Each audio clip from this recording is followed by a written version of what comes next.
Any entity that has resources that ought to go to assist these poor people, to me, should feel ashamed, because this is unfair, very unfair in the 21st centuries.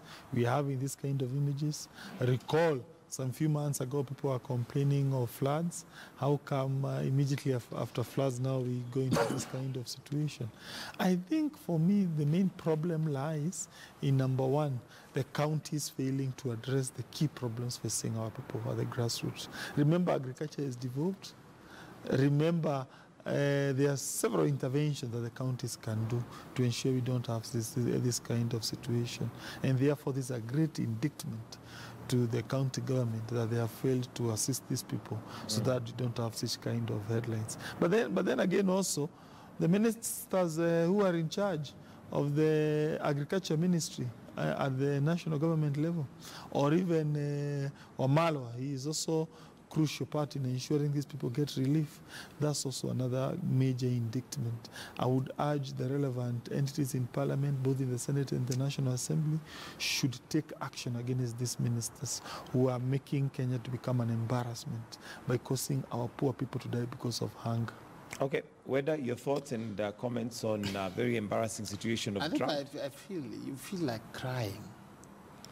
I have said here, and I say that one of the 4 agenda items that President Uhuru Kenyatta and my Deputy President William Samoei Ruto, they had this narrative. Now Kenya again will die of hunger. One of the 4 agenda items, food. Food security. After elections, now the main agenda item, handshake, cake eating. Isn't it? And gerrymandering. Even when you are fighting corruption, there's a choice between when people are dying and there's corruption fighting and infighting in government. I would say those who are in charge of the Ministry of Agriculture are generally incompetent. A minister, Kiunjuri, would have gone home in the morning and the president would have contemplated either sending food there or resigning. We can't see this in today's world where we have billions and billions of shillings. We want to take over JKA, but we don't want to take this. I think this squarely is at the national level. The county governments have been given equal money, just like Turkana has been given, the Kisumu has been given, and then the control. But this kind of magnitude requires the national government intervention. They are the ones who have strategic grain reserve. And we had so much of it, we didn't even know. The farmers in the North Rift were complaining they don't have where to store this. The government has not bought this. Now, suddenly a week later, you see people dying. What kind of this? Mr. President, this is right at your doorstep. In fact, you should feel very sad that your president would go out to watch a game. What is a game of what? When your own people are dying in Baringo Yaketi. And then we also have a formidable, a great man, the senator. Why can't he just remove 1 billion from the match they have and then feed these people? Surely God will reward you 1,000 times. No, can I comment? This is very sad. Please go and tell them this is very wrong. Senate has no mandate, does not have mandate when it comes to money issues. We don't discuss. I have said the senator I'm talking about is the senator for Baringo. Great man on Gideon. He's great. He's a polished human being. I love him. I respect him. But this is the kind where you go into your small kitty at home. And I know he's a man endowed with resources. You take 1 billion shillings, you wipe out all the grain from North Rift. You go and feed your people. Although when now individuals do that, what we need more is structures within the county government. We will do the structures after we have rescued this. They are dying. And you die once. There are no people who die, then they come back, and then they rehearse how they'll. You die once. And that's why this is an action which does not require structures, does not require government procurement. It just requires somebody saying, by tomorrow, food would be there.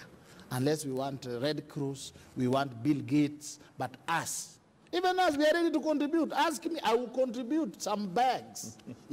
Senator, how do we sort this out given that there are 12 counties that have been named to be undergoing starvation, and if the situation is not alleviated, then we're staring at death? 3 ways. Number one, from a government point of view, emergency responses should be initiated. where the government sends food to those people. That's number one. Number two, I think also private sector has a role. I would urge entities like Safaricom or even Celtel, those giant telecommunications entities, to give us a pay bill number. There are several Kenyans who can leverage on that and pay and provide for reliefs. Because although that's a very temporary situation, as a temporary solution. Of course, we are talking of short-term interventions. From a long-term interventions, I think the panacea to this cyclic problem lies in food security initiatives. There were those programs of huge irrigation programs which seems to have collapsed. I think we need really to go back to those ideas, see how we can ensure they work. In fact, by the way, President Uhuru Kenyatta is fighting corruption basically to address some of those structural problems. And reason being, recall the Galana Kulalu scheme somehow appears not to have reached its optimal level because of corruption. So in a way, the fight is somehow correlated with this situation. So therefore, we need to ensure that irrigation scheme work. In fact, I recall there was a proposal by the Qatar government to take over that land so that the farming, they get something out of that, and we also get something out of that. Probably we need to revisit that proposal to make a lot of sense if you don't have that capacity to harness that major Let's allow me. It's very sad that the legislators are also now talking like strangers, outsiders, like there's the government should do this. The president was right. I thought now you should be wiping your tears in the Senate, crying and banging tables, saying the executive, please do something. We can't wait. We are giving you up to Wednesday. If we see no action, we will remove you. We will do this because maybe the president will be busy watching in these things when you are supposed to be putting pressure. You are our representatives. Come out. That's why I say pain is the seed for change. These guys who also elect these charlatans to Bunge because